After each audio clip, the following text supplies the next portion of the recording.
Hello and welcome to a new episode of the Reading Quest. You know, guys, when I started this YouTube channel, I started with the very first book, uh, which was my favorite, that is The Brothers Karamazov. And today I'm going to speak again for the second time on The Brothers Karamazov by Dostoyevsky.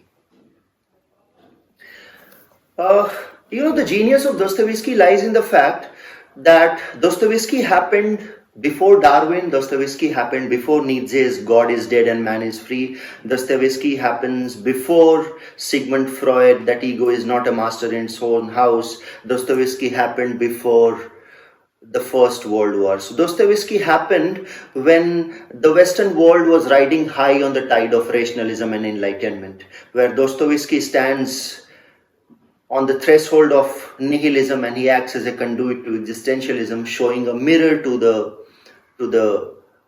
futility of the rationalism of the Western world and challenging the rationalism and the concept of God put together. And Dostoyevsky isn't just atheistic. Dostoyevsky questions far beyond atheism, that even if there were a God, what difference it would make? What difference it would make to the life of the common people, what difference it would make to the suffering of the humanity at large.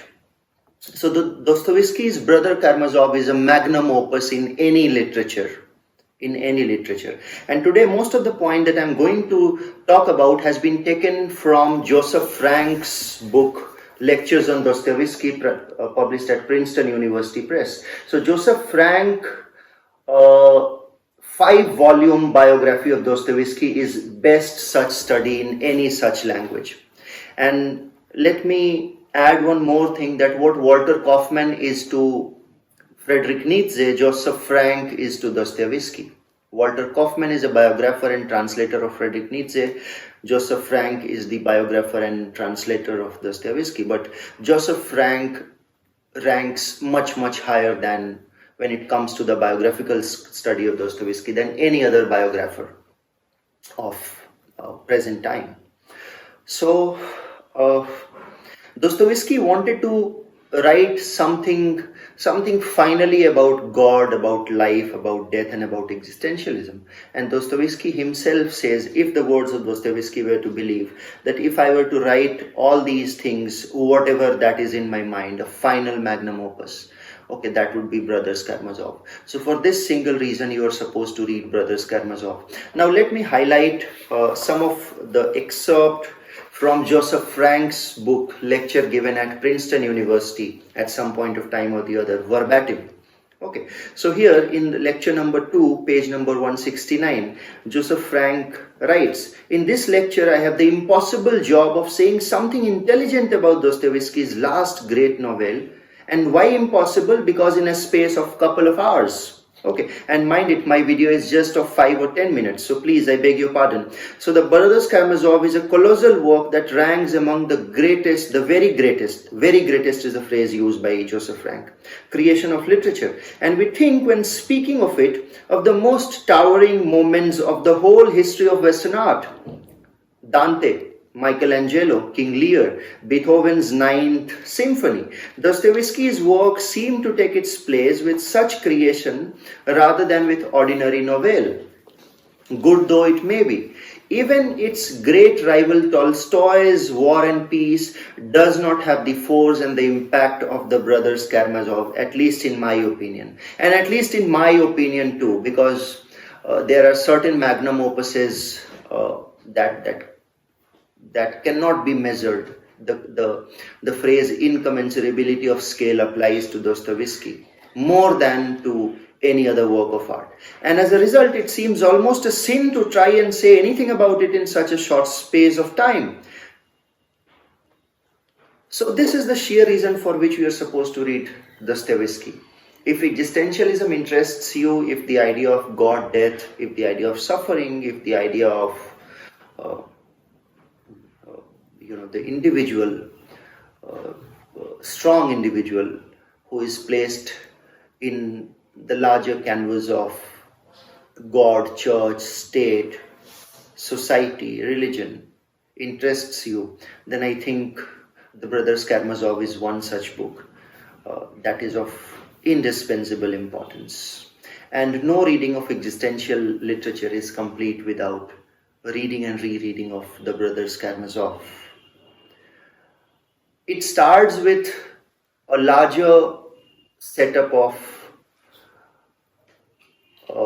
patricide, where one of the brothers Karamazov is supposed to have killed his father. But it is only when you see beyond the reason that he is not the real culprit. Even though arguing from all the point of view of law and facts and data and analysis available, it appears that he is the culprit, he is the murderer, but in actuality he is not. So here Dostoevsky again challenges the rationality of law and the rationality of the Western world. And Dostoevsky argues us to look a little deeper into the dark and the mysterious world of unconscious, much before Freud talks about it, much before Friedrich Nietzsche warns us that God is dead and man is free. So Dostoevsky talks about a man placed in a fate-bound universe. Man is not that free even if God is dead. And Dostoevsky also talks about that even if God is not dead, no difference it would have made in the life of the common masses. So my suggestion is that please, read Dostoevsky, and then you can further read, some of the excerpts from Joseph Frank's lecture on Dostoevsky to further enhance your knowledge. At the end, I would like to quote verbatim from one of the last passages written by Joseph Frank, the lecture given at Princeton University. God's love for man is displayed precisely by the endowing him with the capacity for evil, that is free will. The Grand Inquisitor, on the other hand, has assumed that the Christian mantle while denying people the very essence of Christian faith, as Dostoevsky saws it. This is an implicit admission that mankind will only accept salvation from Christ and will never surrender the realm of spirit and moral autonomy, even though it may be deceived by the church. The false Christ must speak in the name of the true one if he wishes to obtain a hearing, and this is meant to apply the Russian radicals of Dostoevsky time, who rejected the supernatural Christ but accepted the moral values of his teaching. The final kiss that Christ gave the Inquisitor and that Alyosha gives Ivan is the kiss of forgiveness and of forgiving love.